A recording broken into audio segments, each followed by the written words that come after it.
Hi friends, జీవనజ్యోతి మార్కెట్కి స్వాగతం. ఈరోజు మనం సామల గురించి తెలుసుకుందాం. సామల వల్ల వాటి ఉపయోగాల గురించి మనం తెలుసుకుందాం. ఆరోగ్యానికి చాలా మంచిది. కడుపు ఉబ్బరానికి, స్త్రీలలో ఉండే ఋతుక్రమ సమస్యలకు, సంతానం లేని సమస్యలకు చాలా ఉపయోగపడుతుంది.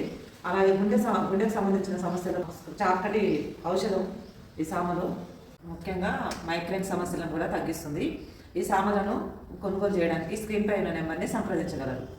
సామలతో ఒక కొత్త రెసిపీ, సామ బనానా ప్యాన్ కేక్.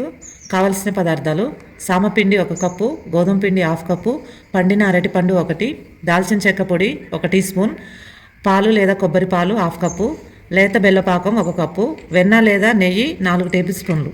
తయారు చేయు విధానం: ఒక పాత్రలో సామపిండి, గోధుమ పిండి, కొబ్బరి పాలు, దాల్చిన చెక్క పొడి మెత్తగా గుజ్జులాగా చేసుకొని అరటిపండు వేసి బాగా కలుపుకొని దానిలో బెల్లం పాకం కూడా కలిపి 10 నిమిషాలు పక్కన పెట్టుకోవాలి. కావాలనుకుంటే ఒక చెంచెడు పుల్లని పెరుగు కూడా కలుపుకోవచ్చు. దోశ పేనం వేడి చేసుకొని గరిటెతో ఒక చిన్న ఊతప్పల్లాగా వేసుకొని నేతితో 2 వైపులా కాల్చుకుంటే ఎంతో కమ్మని సామ బనానా ప్యాన్ కేక్ తయారవుతుంది.